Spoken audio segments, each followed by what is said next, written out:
Sekarang saya berada pada fase puncak gelisah karena di hal keuangan, di hal kebahagiaan, rezeki itu lancar, namun pada hal pasangan saya jujur sangat kurang. Di situ ujiannya ya. Jadi gimana ya? Kesuksesan, rezeki, kebahagiaan sudah sangat diberikan oleh Tuhan. Namun ketika berbicara tentang pasangan, baik itu bisa dibilang hubungan, itu saya tidak pernah menemukan yang tepat. Jadi mungkin di sini saya izin untuk bagaimana pendapat dari Ustadz dan apa yang bisa saya lakukan untuk bisa lebih pasrah terhadap apa yang saya terima, seperti itu. Jadi nggak usah berkecil hati. Esa bukan nggak laku. Esa bukan belum ketemu yang tepat. Emang belum waktunya ketemu. Makanya saya nebak nih kayaknya masih muda deh. Saya tanya berapa umurnya? 21. Tunggu 2 tahun lagi, Sa. Insya Allah 2 tahun 3 tahun lagi Esa akan ketemu orang kayak Esa. Insya Allah udah baik, mengalami, tadi bahasanya mengalami banyak kemudahan ya, kemulusan dalam keluarga dan segala macam, keluarganya juga sayang. Ya nggak lama lah, Sa. Mungkin disuruh fokus dengan kuliah dulu aja. Itu satu ya. Kedua, kalaupun ada yang lain ngerasa relate walaupun umurnya beda. Saya mudah dalam keuangan, saya mudah dalam karir, yaitu pendidikan, kerjaan, tapi kayaknya rasanya susah banget dalam masalah pasangan atau perjodohan. Gimana Ustadz? Benar banget statement awalnya Esa tadi. Allah memberikan kehidupan kepada manusia sengaja dikasih sedikit ruang untuk tidak sempurna. Biar apa? Banyak. Salah satunya biar kita selalu belajar bergantung dan meminta kepada Allah. Karena kalau udah dikasih perfect, kita memutuskan hubungan dengan Allah karena istaghna tadi. Kalla innal insana la yatgha ar-ra'au istaghna. Manusia itu akan melampaui batas, akan berbuat dosa, akan sombong ketika dia memandang dirinya istaghna, serba cukup. Jadi sengaja Allah kasih sedikit ruang untuk kita ngerasa kurang, ngerasa nggak perfect, ngerasa ada masalah. Supaya apa? Supaya kita bergantung terus sama Allah. Dan Allah senang banget ngasih kita apa yang kita butuhkan. Sebetulnya apa yang kita masalahkan itu ada di sisi Allah solusinya, bukan nggak ada.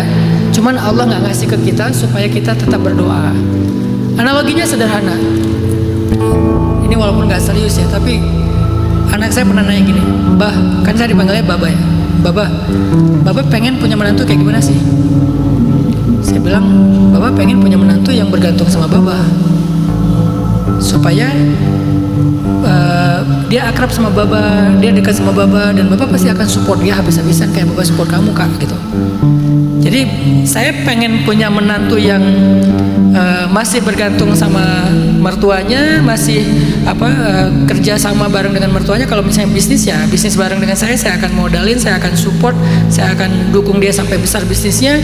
Tapi dia tetap terhubung dengan mertuanya. Kenapa? Karena saya pengen dekat dengan menantu seperti saya dekat sama anak. Nanti saya mau dekat sama cucu dan seterusnya. Allah tuh kayak gitu sama kita. Allah nggak pengen terputus karena kita udah perfect hidupnya, udah ngerasa cukup semuanya. Dikasihlah sedikit ruang di mana kita merasa kurang. Sebetulnya nggak kurang, tapi kita merasa kurang.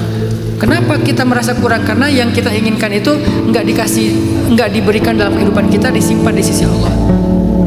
Setiap kali kita butuh baru Allah kasih, disimpan lagi, butuh dikasih, disimpan lagi. Nggak dikasih dalam kehidupan kita untuk kita kuasai sendiri, biar kita ngerasa selalu butuh Allah Subhanahu Wa Taala. Nah jadi hikmahnya itu Esa.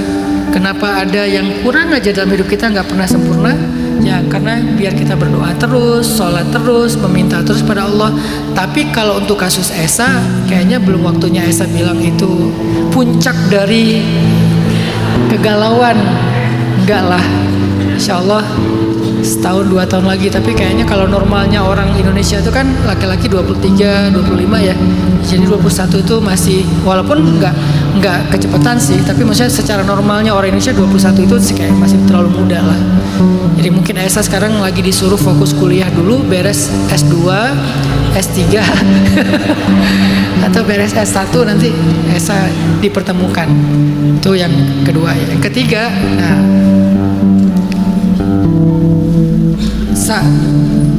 coba belajar berdamai dengan kekurangan orang lain.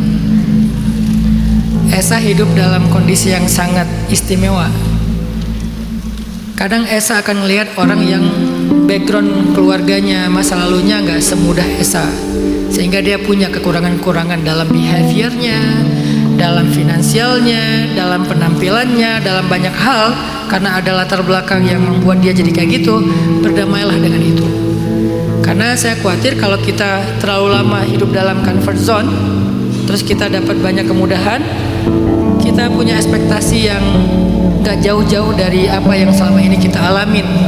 Dan menemukan orang dengan ekspektasi kayak gitu kadang-kadang malah bikin kita jadi ngerasa kayaknya aku susah banget deh nemu jodoh.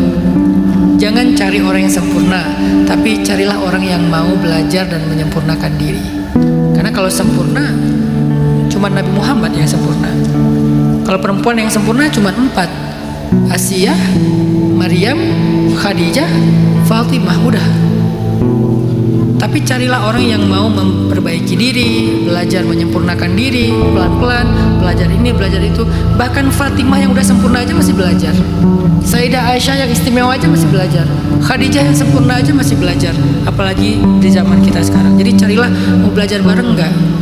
Mau memperbaiki enggak? Mau memperbaiki di sini artinya dia tuh bukan orang yang kayak kan ada istilah gaslighting ya. Kalau pasangannya ngomong dibalikin, malah dia yang playing victim, malah jadi ujung-ujungnya pasangannya yang ngerasa bersalah gitu kan ya. Bukan yang kayak gitu, tapi yang mau mendengar, mau menerima masukan, mau mengakui kekurangan dan kesalahannya, meminta maaf. Itu yang kita cari. Tapi kalau nyarinya yang sempurna, nggak ada kesalahan, kayaknya kita harus menikahnya sama malaikat. Tapi itu nggak akan terjadi dalam kehidupan kita kan. Nah, mudah-mudahan ini bisa jadi gambaran juga buat Esa dan kita sekalian.